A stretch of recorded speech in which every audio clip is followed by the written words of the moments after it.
राधे कृष्णा भक्तों, आप सभी का स्वागत है।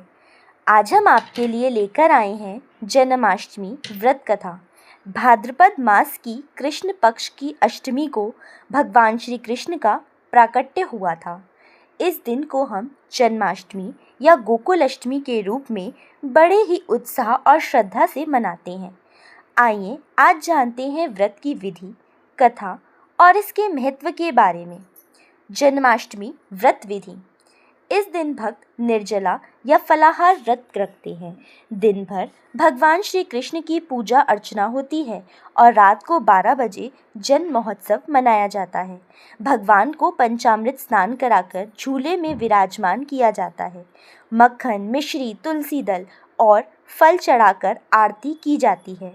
रात भर भजन कीर्तन कर भक्त श्री कृष्ण का गुणगान करते हैं। जन्माष्टमी व्रत कथा। द्वापर युग में जब पृथ्वी पर पाप और अधर्म बढ़ गया, तब देवता और स्वयं पृथ्वी माता भगवान विष्णु के पास गए और प्रार्थना की, हे प्रभु, असुरों के अत्याचार से पृथ्वी कांप रही है, धर्म की रक्षा करें।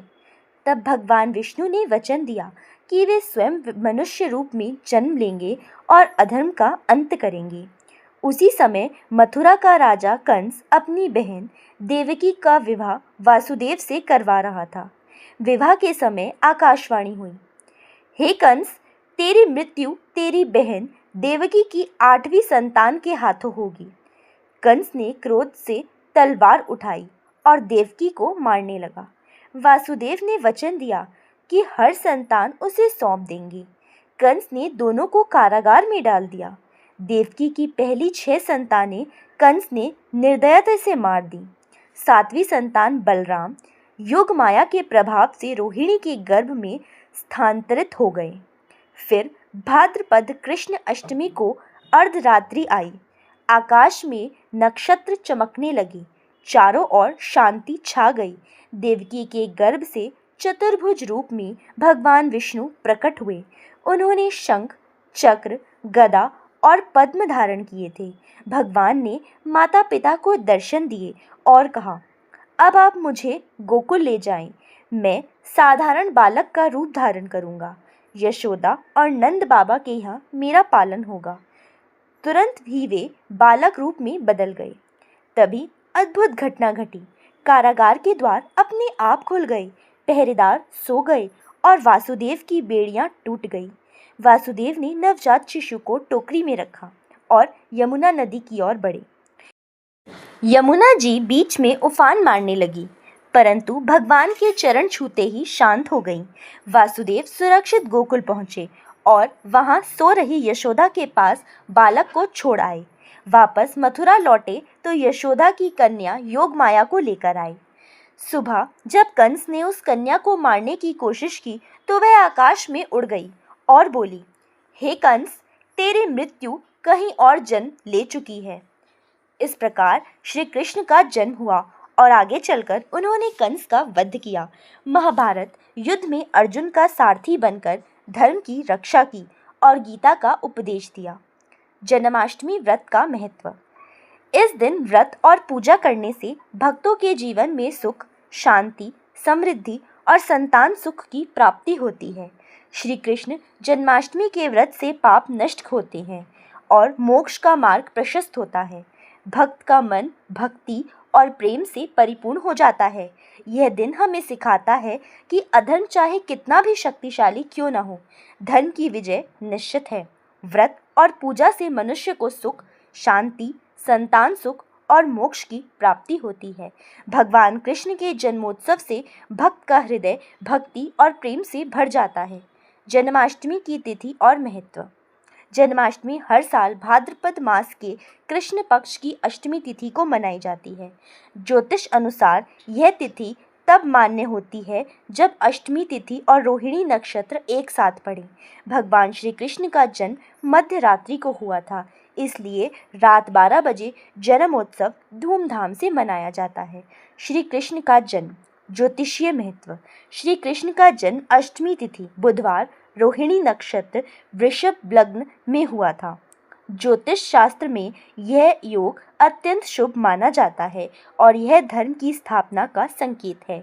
इसी कारण जन्माष्टमी पर व्रत रखने से संतान सुख, दीर्घायु और धन समृद्धि की प्राप्ति होती है। पुराणों में उल्लेख। भागवत पुराण, विष्णु पुराण और हरिवंश पुराण में श्री कृष्ण जन्म का विस्तृत वर्णन मिलता है। पुराणों के अनुसार भगवान विष्णु ने कहा था कि जब जब धर्म की हानि और अधन की वृद्धि होती है, तब तब मैं अवतार लेकर धर्म की रक्षा करता हूँ। यही श्लोक श्री कृष्ण जन्म का आधार है। व्रत, नियम और फल। व्रत रखने वाले को दिन भर सात्विकता का पालन करना चाहिए।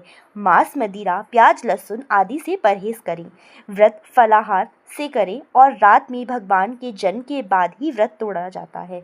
व्रत के प्रभाव से संतान सुख मिलता है, परिवार में खुशहाली आती है, कष्ट और पाप दूर होते हैं, जन्म मरण के बंधन से मुक्ति मिलती है। श्री कृष्ण जन्म की अद्भुत घटनाएं। भगवान का जन्म होते ही कारागार के द्वार अपने आप खुल गए। पहरेदार गहरी नींद में सो गए। वसुदेव की बेड़ियां टूट गई। यमुना जी भगवान के चरण को छूने के लिए उफान मारने लगी। बालक श्री कृष्ण को देखकर यशोदा और नंद बाबा का घर आनंद से भर गया। जन्माष्टमी पर विशेष परंपराएं। कई स्थानों पर दही हांडी उत्सव मनाया जाता है, जो श्री कृष्ण की माखन चोरी लीला का प्रतीक है। मंदिरों और घरों में झांकी सजाई जाती है, जिसमें भगवान के जन्म और बाल लीलाओं का चित्रण होता है। रात्रि जागरण और भजन संकीर्तन का आयोजन होता है। भक्त भगवान को झूले में झुलाकर उनका जन्मोत्सव मनाते हैं। आध्यात्मिक संदेश। श्री कृष्ण का जन्म हमें यह सिखाता है कि जीवन में कितनी भी कठिनाइयाँ क्यों न हो, सत्य और धर्म की विजय निश्चित है। भगवान का जीवन भक्ति, प्रेम, नीति और कर्तव्य का आदर्श है। गीता का उपदेश जन्माष्टमी का सार है। कर्म करो, फल की चिंता मत करो। जन्माष्टमी से जुड़े नाम। जन्माष्टमी को अलग अलग स्थानों पर अलग अलग नामों से जाना जाता है। गोकुल अष्टमी, गोकुल में कृष्ण जन्म महोत्सव। मोरब्बा, महाराष्ट्र में।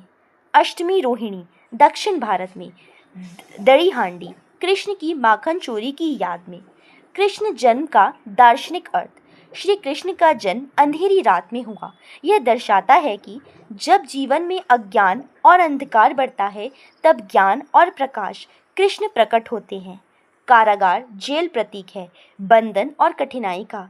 वसुदेव द्वारा यमुना पार करना दर्शाता है कि भक्ति और साहस से हर कठिनाई पार की जा सकती है। कृष्ण का बचपन गोकुल में बीतना यह सिखाता है कि ईश्वर गरीब और साधारण भक्तों के बीच भी अपनी लीलाएं करते हैं। जन्माष्टमी उपवास के लाभ। धार्मिक लाभ, पापों का नाश, पुनर्जन्म से मुक्ति। मानसिक लाभ, मन शांत होता है, भक्ति और ध्यान की शक्ति बढ़ती है। शारीरिक लाभ, उपवास से शरीर शुद्ध होता है, पाचन क्रिया सुधरती है। सामाजिक लाभ, सामूहिक पूजा और भजन से समाज में भाईचारा और एकता बढ़ती है। जन्माष्टमी और दही हांडी की परंपरा। श्री कृष्ण बचपन में ग्वाल बालों के साथ माखन चुरा के खाते थे। इसी की स्मृति में महाराष्ट्र और गुजरात में दही हांडी उत्सव होता है। इसमें युवक मानव पिरामिड बनाकर ऊंचाई पर लटकी दही की मटकी फोड़ते हैं। यह परंपरा हमें टीम वर्क, एकता और साहस का संदेश देती है। जन्माष्टमी का सांस्कृतिक प्रभाव। भारत ही नहीं, विदेशों में भी जन्माष्टमी बड़े धूमधाम से मनाई जाती है। इस्कॉन मंदिर दुनिया भर में इस दिन विशेष भजन, कीर्तन और रथ यात्रा का आयोजन करते हैं। नेपाल, बांग्लादेश, मॉरिशस, अमेरिका और इंग्लैंड में भी श्री कृष्ण जन्माष्टमी को लाखों लोग मनाते हैं। श्री कृष्ण का संदेश गीता से। जन्माष्टमी केवल पूजा का दिन नहीं, बल्कि गीता के उपदेश को याद करने का अवसर है। यदा यदा ही धर्मस्य ग्लानिर्भवति भारत, जब जब अधर्म बढ़ेगा मैं अवतार लूँगा। कर्मण्येवाधिकारस्ते मा फलेषु कदाचन, कर्म करो, फल की चिंता मत करो। भक्ति योगेन सेवते, केवल भक्ति से ही मुझे पाया जा सकता है। जन्माष्टमी विशेष भजन और मंत्र। ओम नमो भगवते वासुदेवाय। भजन।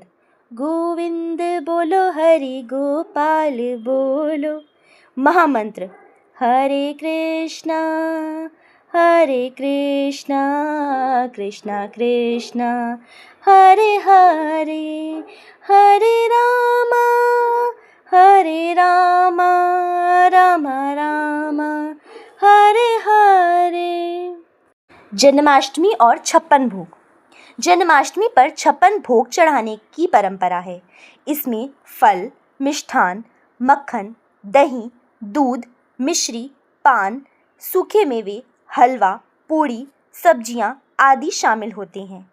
यह परंपरा कृष्ण के माखन और मिठाइयों के प्रेम को दर्शाती है। कथा का भावनात्मक निष्कर्ष। कारागार में जन्म लेकर भी भगवान ने दुनिया को सिखाया कि कठिनाइयाँ ही ईश्वर के अवतरण का कारण होती हैं। कृष्ण का जीवन हमें प्रेम, नीति, साहस और धर्म का मार्ग दिखाता है। जन्माष्टमी व्रत हमें यह प्रेरणा देता है कि हम अपने जीवन से अहंकार, लोभ और क्रोध को अंधकार मिटाएं और प्रेम, भक्ति और सत्य का प्रकाश जगाएं। भाइयों और बहनों, जन्माष्टमी केवल एक पर्व नहीं बल्कि भगवान श्री कृष्ण के जीवन का संदेश है। धर्म की रक्षा करो, सत्य का साथ दो और प्रेम व भक्ति को जीवन का आधार बनाओ। आप सभी को जन्माष्टमी की हार्दिक शुभकामनाएं। जय श्री कृष्णा। अगर आपको यह कथा अच्छी लगी हो तो वीडियो को लाइक करें, चैनल को सब्सक्राइब करें और घंटी का बटन दबाएं ताकि ऐसी ही भक्तिमय कथाएं आप तक पहुंचती रहें। हरे कृष्णा कृष्णा कृष्णा हरे हरे। जय श्री कृष्णा। राधे राधे।